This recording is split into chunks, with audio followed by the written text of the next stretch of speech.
आदरणीय श्रोतागण, सादर नमन। आशा करता हूँ आप स्वस्थ एवं प्रसन्न मुद्रा में होंगे। आज आपके समक्ष प्रस्तुत है श्रीमद् भागवत महापुराण चतुर्थ स्कंध 91वां अध्याय, जिसमें महाराज पृथु के 100 अश्वमेघ यज्ञों का वर्णन है। सच्चिदानंद रूपाय विश्वोत्पत्त्यादिहेतवे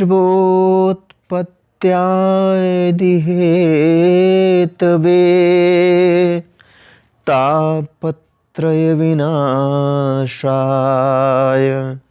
श्रीकृष्णाय वयं नमः। नारायणं नमस्कृत्य नरं चैव नरोत्तमं देवीं सरस्वतीं व्यासं ततो जयमुदीरयेत्। श्री मैत्रेय जी कहते हैं, विदुर जी, महाराज मनु के ब्रह्मावर्त क्षेत्र में जहाँ सरस्वती नदी पूर्वमुखी होकर बहती है, राजा पृथु ने 100 अश्वमेध यज्ञों की दीक्षा ली। यह देखकर भगवान इंद्र को विचार हुआ कि इस प्रकार तो पृथु के कर्म मेरे कर्मों की अपेक्षा भी बढ़ जाएंगे, इसलिए वे उनके यज्ञ महोत्सव को सहन न कर सके। महाराज पृथु के यज्ञ में सबके अंतरात्मा सर्वलोक पूज्य जगदीश्वर भगवान हरि ने यज्ञेश्वर रूप से साक्षात दर्शन दिया था। उनके साथ ब्रह्मा, रुद्र तथा अपने अपने अनुचरों के सहित लोकपालगण भी पधारे थे। उस समय गंधर्व, मुनि और अप्सराएं प्रभु की कीर्ति गा रहे थे।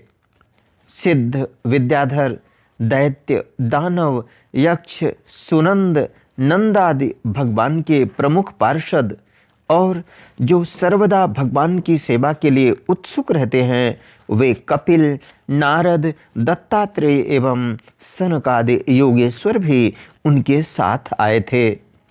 भारत उस यज्ञ में यज्ञ सामग्रियों को देने वाली भूमि ने कामधेनु रूप होकर यजमान की सारी कामनाओं को पूर्ण किया था।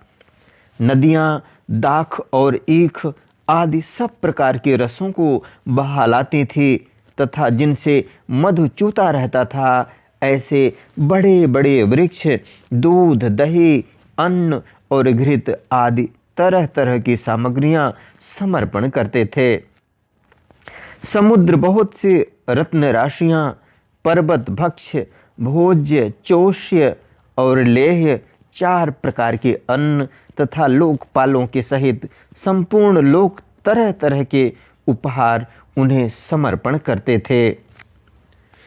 महाराज पृथु तो एकमात्र श्री हरि को ही अपना प्रभु मानते थे।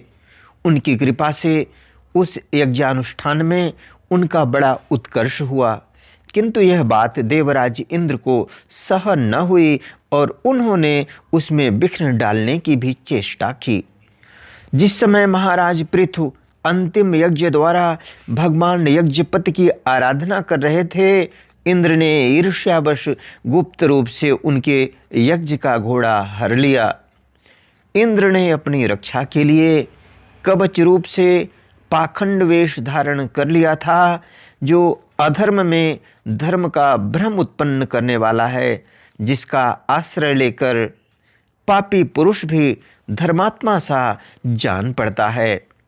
इस वेश में वे घोड़े को लिए बड़ी शीघ्रता से आकाश मार्ग से जा रहे थे कि उन पर भगवान अत्रि की दृष्टि पड़ गई। उनके कहने से महाराज पृथु का महारथी पुत्र इंद्र को मारने के लिए उनके पीछे दौड़ा और बड़े क्रोध से बोला, अरे खड़ा रह, खड़ा रह। इंद्र सिर पर जटाजूट और शरीर में भस्म धारण किए हुए थे। उनका ऐसा वेश देखकर पृथु कुमार ने उन्हें मूर्तिमान धर्म समझा इसलिए उन पर बाण नहीं छोड़ा। जब वह इंद्र पर वार किए बिना ही लौट आया, तब महर्षि अत्रि ने पुनः उसे इंद्र को मारने के लिए आज्ञा दी। वत्स, इस देवताधम इंद्र ने तुम्हारे यज्ञ में विघ्न डाला है, तुम इसे मार डालो। अत्रि मुनि के इस प्रकार उत्साहित करने पर पृथु कुमार क्रोध में भर गया। इंद्र बड़ी तेजी से आकाश में जा रहे थे। उनके पीछे वह इस प्रकार दौड़ा जैसे रावण के पीछे जटायु। स्वर्गपति इंद्र उसे पीछे आते देख उस वेश और घोड़े को छोड़कर वहीं अंतर्धान हो गए और वह वीर अपना यज्ञ पशु लेकर पिता की यज्ञशाला में लौट आया। शक्तिशाली विदुर जी उसके इस अद्भुत पराक्रम को देखकर महर्षियों ने उसका नाम विजिताश्व रखा। यज्ञ पशु को चशाल और यूप में बांध दिया गया था। शक्तिशाली इंद्र ने घोर अंधकार फैला दिया और उसी में छिपकर वे फिर उस घोड़े को उसकी सोने की जंजीर समेत ले गए। अत्रि मुनि ने फिर उन्हें आकाश में तेजी से जाते दिखा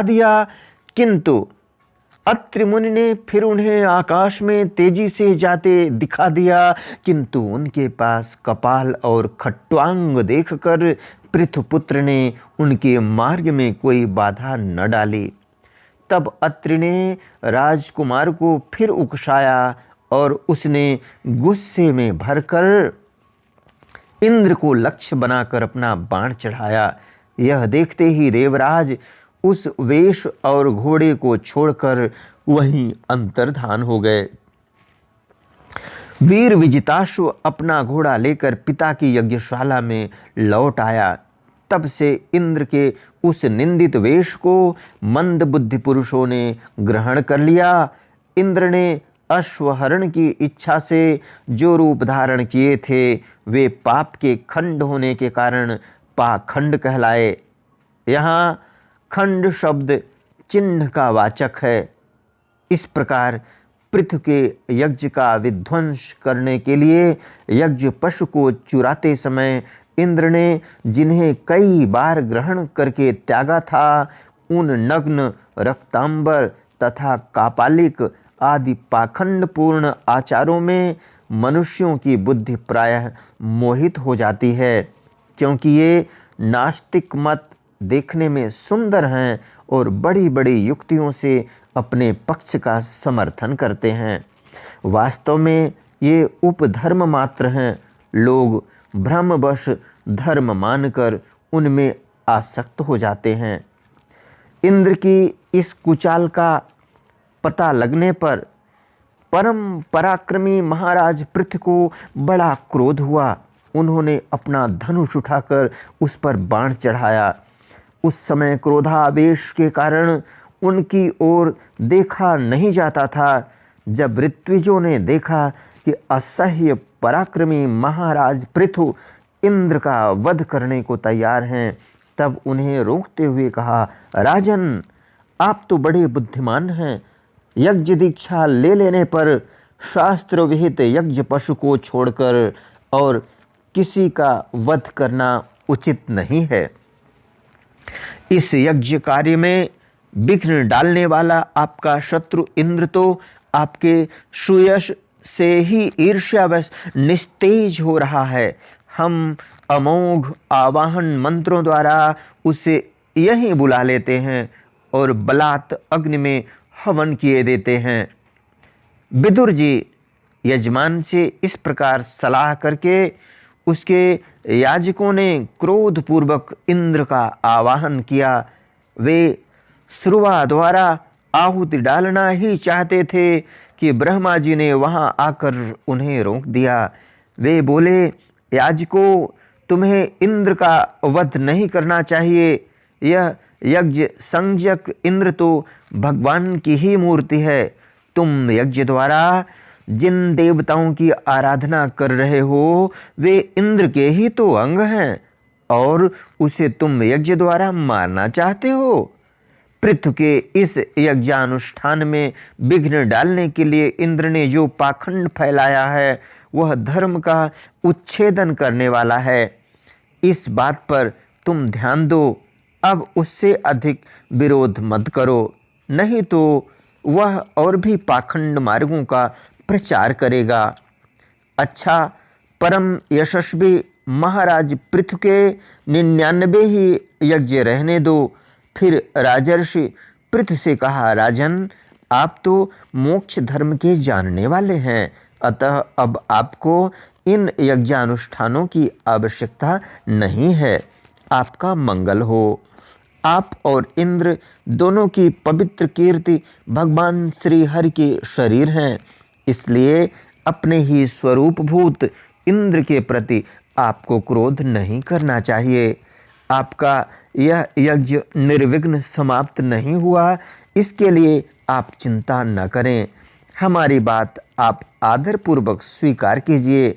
देखिए, जो मनुष्य विधाता के बिगाड़े हुए काम को बनाने का विचार करता है, उसका मन अत्यंत क्रोध में भरकर भयंकर मोह में फंस जाता है। बस इस यज्ञ को बंद कीजिए। इसी के कारण इंद्र के चलाए हुए पाखंडों से धर्म का नाश हो रहा है, क्योंकि देवताओं में बड़ा दुराग्रह होता है। जरा देखिए तो, जो इंद्र घोड़े को चुराकर आपके यज्ञ में विघ्न डाल रहा था, उसी के रचे हुए इन मनोहर पाखंडों की ओर सारी जनता खींचती चली जा रही है।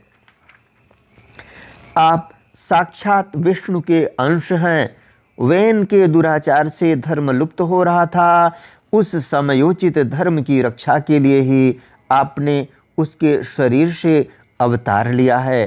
अतः प्रजापालक पृथु जी, अपने इस अवतार का उद्देश्य विचार कर आप भृगु आदि विश्व रचयिता मुनीश्वरों का संकल्प पूर्ण कीजिए। यह प्रचंड पाखंड पथ रूप इंद्र की माया अधर्म की जननी है। आप इसे नष्ट कर डालिए। श्री मैत्रेय जी कहते हैं, लोक गुरु भगवान ब्रह्मा जी के इस प्रकार समझाने पर प्रबल पराक्रमी महाराज पृथु ने यज्ञ का आग्रह छोड़ दिया और इंद्र के साथ प्रीतिपूर्वक संधि कर ली। इसके पश्चात जब वे यज्ञांत स्नान करके निवृत्त हुए, तब उनके यज्ञों से तृप्त हुए देवताओं ने उन्हें अभीष्ट वर दिए। आदिराज पृथु ने अत्यंत श्रद्धापूर्वक ब्राह्मणों को दक्षिणाएं दी तथा ब्राह्मणों ने उनके सत्कार से संतुष्ट होकर उन्हें अमोघ आशीर्वाद दिए। वे कहने लगे, महाबाहो, आपके बुलाने से जो पितर, देवता, ऋषि और मनुष्य आदि आए थे, उन सभी का आपने दान मान से खूब सत्कार किया। इत श्रीमद्भागवते महापुराणे पारमहंस्यां संहितायां चतुर्थ स्कंधे पृथु विजये 19 अध्यायः। बोलो वृंदावन बिहारी लाल की जय। यदक्षर पदभ्रष्टं मात्राहीनं च यद् भवेत् तत्सर्वं क्षम्यतां देव प्रसीद परमेश्वर। वीडियो देखने के लिए धन्यवाद एवं आभार। जय हिंद, जय जगत। आपका जीवन मंगलमय हो।